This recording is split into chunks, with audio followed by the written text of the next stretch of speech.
Welcome to Let's Play PS Plus, Episode 9. This episode, The Deadly Tower of Monsters. Well, I Alright, see everyone. you dug up the original movie poster. Oh boy, that takes me back. Okay, it looks like, as you guys can tell, there's some voiceover in this game too, and just like I said yesterday, and I've been saying before, usually when they do voiceovers on a game, I'm going to go ahead and kind of keep quiet a bit so that you guys can hear what's going on. This one's pretty interesting because it started off as if it's a DVD, so I'm gonna lower the about there, and We digitally cleaned up the old 35 millimeters. Much nicer now, huh? Yeah, well, actually, I hadn't noticed. I'm gonna keep it It looks old alright. school style. Audio settings. Oh wait, what did I just do? That was the brightness I was messing with before, not what I want to do. Okay, so Wait, whose volume does that control? bam. Okay, Hey, is this thing on? so we're gonna go ahead and get Can this you hear me all started. right? And this is also an older PlayStation Plus game, and I believe it got decent reviews. Supposed to be a pretty interesting game. I don't know for sure. I've never seen videos or anything about how this game plays, so let's go ahead and watch. Hello, Dan Smith here. I directed this film back in, well, it feels like a century ago. Yeah. The studio asked me to provide a commentary track for the DVD release. And wham! Straight into the action. No fluff or anything. That's what we did back then. Crash-landed ship. Out pops our hero, the fearless Dick Starspeed. Okay, so yeah, commentary over a game. But okay, so left The stick. ship's velociter reactor is damaged. I believe that I am stranded on an alien planet. Played, of course, by actor Jonathan Digby. Went on to some minor roles after this. Such a shame. Okay, I thought so from square in day this game is one, to this attack, guy's so- got leading man written all over his face. I'm often asked why Dick breaks these boxes. He actually ad-libbed it. I told Jonathan, always keep things exciting.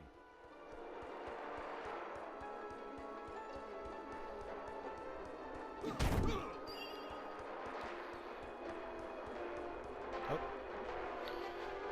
samurai Greetings, robots. citizens of Gravoria. I am Dick Starspeed, and I come in peace. Probably shouldn't have had Dick draw his weapon when he was talking about peas. Well, maybe one day we'll go back and CG it into a sandwich or something instead. Ha! Just kidding. Hey, look, it's a dolly. This is what people Oh, pay to shit, see. nice. A no-name middle-aged B-list actor duking it out with stuntmen in costumes. Such stunning choreography. Now, the extras in those robot suits really knew how to take a punch. No, literally. I told Jonathan not to hold back. Give it all to him. Kick him in the nuts and bolts. And I know what you're thinking, but don't worry. We handled it responsibly. We made them all sign waivers Holy not to smokes. sue for injuries.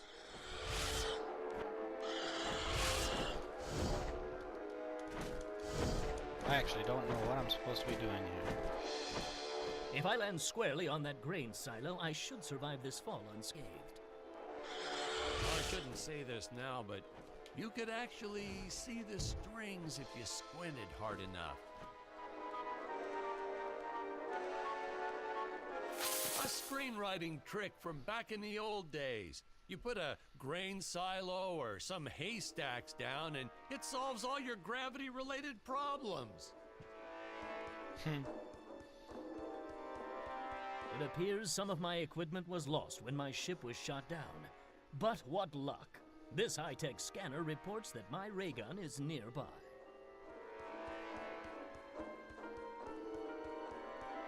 Okay, so the scanner.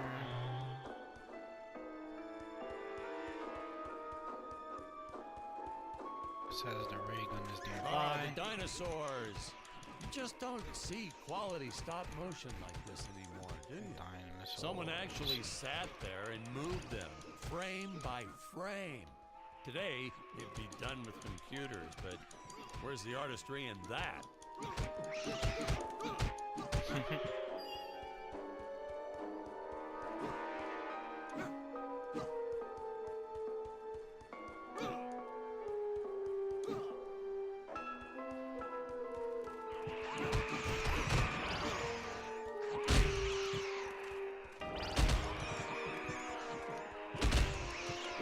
Now, if the trees here look a little plastic, well, it's because they are.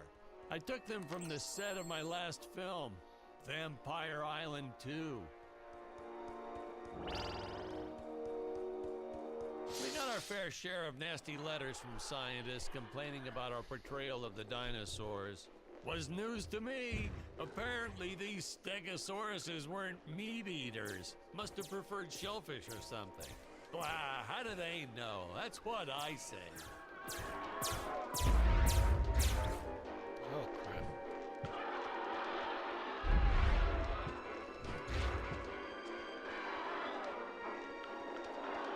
Trying to see if I could get him to move towards me. There we go.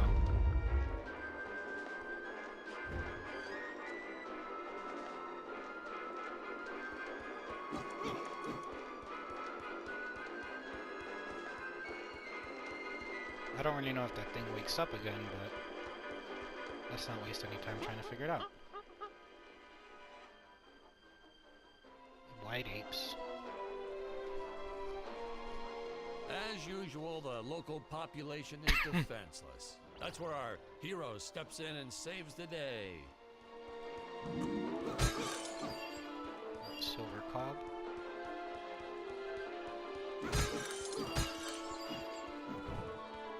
Oh,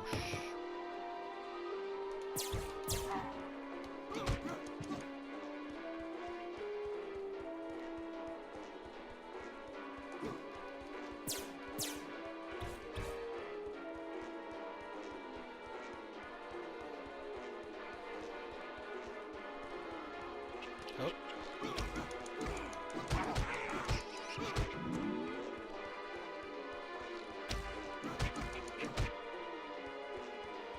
Pretty cool bow and arrow shooting lasers.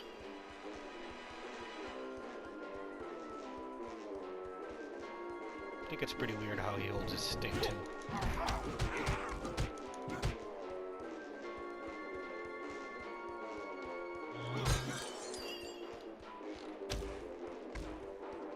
So a checkpoint. We put Jonathan through a lot shooting this film. He wasn't the best actor, especially when reacting to getting hit. He's what you call a flincher. So I told the stuntman to really just go to town on him. It's the only way to get an honest performance sometimes. Our props master tried to make the weapons soft, but there's only so much you can do. Lucky for us, Dick's entire body was covered in that spacesuit. That thing was a lifesaver when it came to hiding bruises.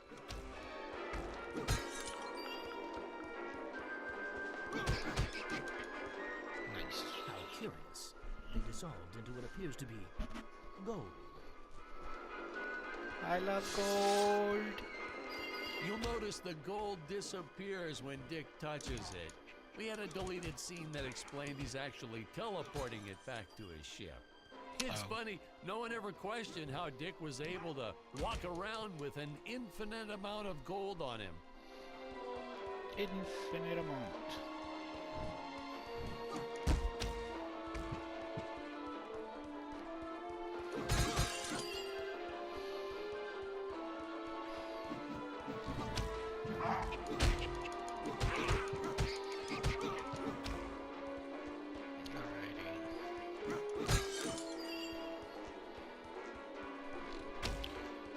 So I actually just realized that I did not Our first attempt was set up a timer this time disaster. around.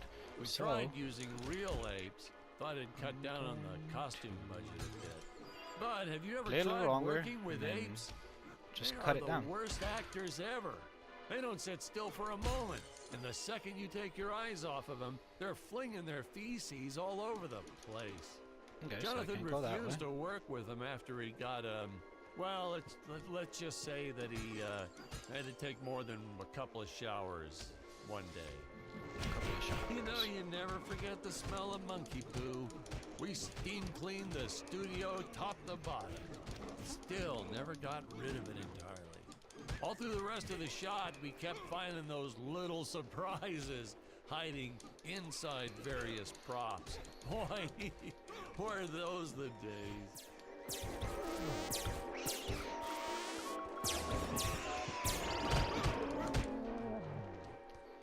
Alright. Go in here and collect that. And collect. What happened? Oh, there it goes. Can't go that way.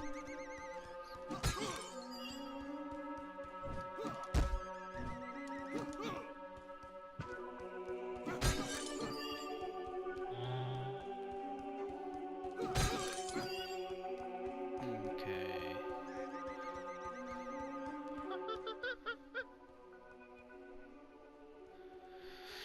So I guess we're climbing up to the altar. That's probably going to be the last thing I'll do today in this video. I'll get to the altar. If there's a boss, we'll fight him. If not, we'll get to the altar. And then after that, I'll cut the video short. And that'll be the episode. The great mega gorilla approaches. Great, a boss. I figured that much.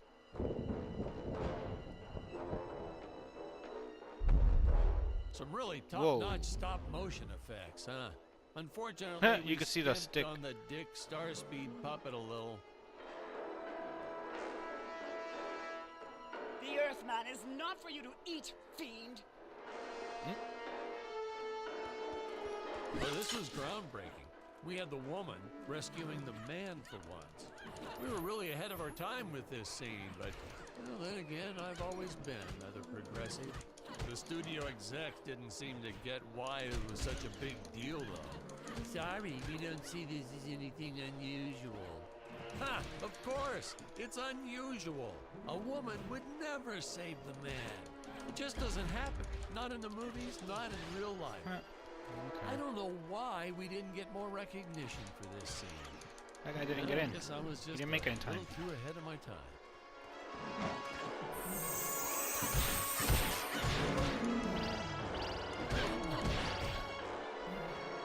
Something tells me I'm probably supposed to be worrying about the monkey. Yep.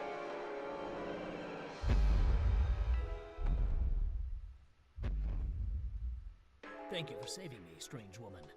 What is your name? I am the magnificent Scarlet Nova. Oh no, the Emperor's daughter. Why is she helping Do us? not question my motives. Just be happy that you are still alive. I must speak with my father at once. I shall teleport to his chambers.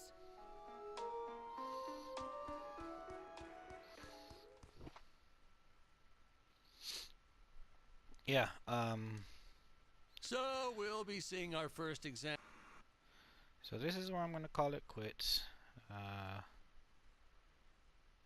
Let's see. Is there a save mechanism? No? Everything seems to save automatically, so I'm gonna go ahead and stop that there. Nice Thank you audio guys for proof watching. you have here. I'll be back What is tomorrow with this, the next leather? episode. Oh, feels